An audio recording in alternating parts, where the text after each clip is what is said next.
നോക്കാം വിശദമായി. സംസ്ഥാനത്ത് ശമ്പളവും പെൻഷനും മുടങ്ങുമെന്ന ആശങ്ക വേണ്ടെന്ന് ധനമന്ത്രി കെ എൻ ബാലഗോപാൽ. ട്രഷറിയിൽ പണമില്ലാത്തതല്ല, സാങ്കേതിക കാരണങ്ങളാണ് ശമ്പള വിതരണത്തിന് തടസ്സമായതെന്നും മന്ത്രി വ്യക്തമാക്കി. ചരിത്രത്തിൽ ആദ്യമായി മാർച്ച് മാസത്തിൽ പണം അനുവദിക്കാതെ കേരളത്തെ ബുദ്ധിമുട്ടിക്കുന്ന കേന്ദ്ര സമീപനത്തെയും ധനമന്ത്രി വിമർശിച്ചു. പണം നൽകാതെ കേരളത്തെ പ്രതിസന്ധിയിലാഴ്ത്തുന്ന നടപടി കേന്ദ്രം തുടരുകയാണ്. അതേ തുടർന്നുള്ള സാമ്പത്തിക പ്രതിസന്ധികൾ സംസ്ഥാനത്തിനുണ്ടെങ്കിലും ശമ്പളവും പെൻഷനും മുടങ്ങില്ലെന്നും ബാങ്ക് സിസ്റ്റം ഹാങ് ആകാതെ ഇരിക്കുവാനാണ് പിൻവലിക്കുവാനുള്ള തുകയുടെ പരിധി 50,000 എന്ന് തീരുമാനിച്ചതെന്നും ധനമന്ത്രി കെ എൻ ബാലഗോപാൽ വ്യക്തമാക്കി. സാധാരണ ട്രഷറിയിലെ മറ്റിടപാടുകൾക്ക് ഇതൊന്നും ബാധകമല്ല. പിന്നെ ഏത് സ്ഥാപനത്തിൽ ഇതിനകത്ത് ട്രഷറിയിൽ വേറെ അങ്ങനത്തെ ഒരു ഫിനാൻഷ്യൽ ക്രഞ്ചിന്റെ പ്രശ്നമില്ല. ഇപ്പം ചെയ്യുന്നുണ്ട്. അതുകൊണ്ട് ആശങ്ക ഉണ്ടാക്കേണ്ട കാര്യമില്ല. ഇവർക്ക് കൊടുക്കും. ഇപ്പം ശമ്പളവും പെൻഷനുമായി ബന്ധപ്പെട്ട അക്കൗണ്ടിലാണ് ഇത് പറയുന്നത്.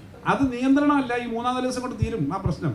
പക്ഷെ ഒരു ഫ്ലോയിൽ വന്നിട്ട് പിന്നെ ഇത് മൊത്തം സിസ്റ്റം കൊളാപ്സ് ചെയ്യേണ്ടെന്നുള്ളതുകൊണ്ട് ലിമിറ്റ് വെച്ചിട്ടായിരിക്കും കൊടുക്കുക. അതുകൊണ്ടാണ് 50,000 വെക്കുന്നത്. ക്ഷേമ പെൻഷൻ ഉൾപ്പെടെ എല്ലാം കൊടുക്കണമല്ലോ. സ്വകാര്യ നിക്ഷേപങ്ങൾ പിൻവലിക്കുന്നതിനെ ഇത് ബാധിക്കില്ല. ചരിത്രത്തിൽ ആദ്യമായാണ് ശമ്പളം മുടങ്ങിയത് എന്ന തരത്തിലുള്ള പ്രചരണം തെറ്റാണ്.